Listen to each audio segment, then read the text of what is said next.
જલારામ બાપા જય જલારામ,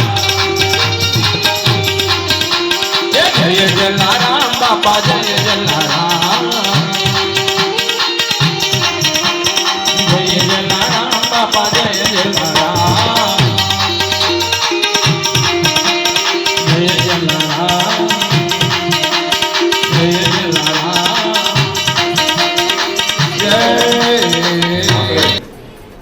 એવા વ્યક્તિત્વની મુલાકાત કરી રહ્યા છે જેમને કંઠે સરસ્વતી માતા સાક્ષાત વસે છે એવા આપણા પારડી તાલુકાના શ્રી કલ્પેશભાઈ, જેમના ભજનથી ભલભલા થનગનાટ અનુભવે અને જ્યાં પણ જાય ત્યાં રમઝટ જમાઈ દે.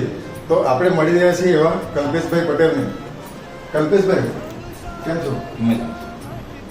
આપણે જય જલારામ યુવક મંડળ પોણિયા અને તમે જે વીરપુરની અંદર પ્રોગ્રામ કર્યો, કાર્યક્રમ કર્યો, તેના વિશે તમારે શું કહેવું છે? બસ એક જ સવાલ.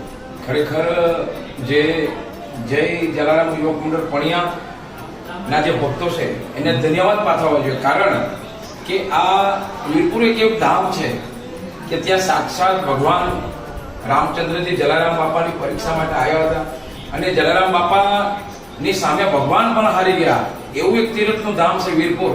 અને એ ધામની અંદર જ્યારે જય જલારામ યુવક મંડળ પોણિયા તરફથી આ જે ભજન કીર્તન કાર્યક્રમ જે રચાયો અને એમાં જે રાત્રે જે કાર્યક્રમ થયો 9 તારીખનો, અને એ કાર્યક્રમની અંદર એવી મજા આનંદ લીધો વીરપુરના દરેક ભક્તોએ અને જલારામ યુવક મંડળના ભક્તોએ, અને એ આનંદની અંદર એવો ઉત્સાહ મનાયો, એટલો બધો આનંદ થયો કે એનું વર્ણન નહીં કરી શકીએ. કેમ કે એવી જગ્યા પર ભજન કીર્તન થયા છે કે જ્યાં સાક્ષાત જલારામ બાપાની સમાધિ છે અને જે પીપળો છે એ પીપળાની નીચે જલારામ બાપા સેવા પૂજા કરતા અને ત્યાં બાપા બેસતા.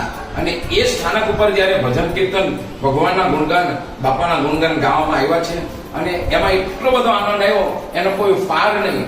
અને સાથે સાથે વીરપુરના જે જલારામ મંદિરના જે ટ્રસ્ટીઓ છે, મોટા મોટા સંત મહાત્માઓની પણ એની અંદર ઉપસ્થિત થઈ અને આ ભજન કીર્તન એટલો બધો રળિયામણો બની ગયો કે એ અમારા જીવનભર, અમારા છેલ્લા શ્વાસ રહેશે ત્યાં સુધી આ ભજન કીર્તન કાર્યક્રમ જે રચાયો છે એ અમને છેલ્લે સુધી યાદ રહેશે. અને આ બધી જલારામ બાપાની કૃપાથી કાર્યક્રમ થયો છે. ખરેખર વીરપુરના તમામ ભક્તોએ અમને સાથ સહકાર આપ્યો છે, એમને પણ ધન્યવાદ છે.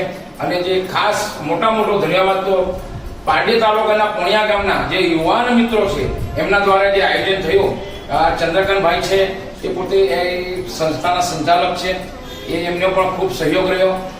તો આ મિત્રોનો ખૂબ આભાર.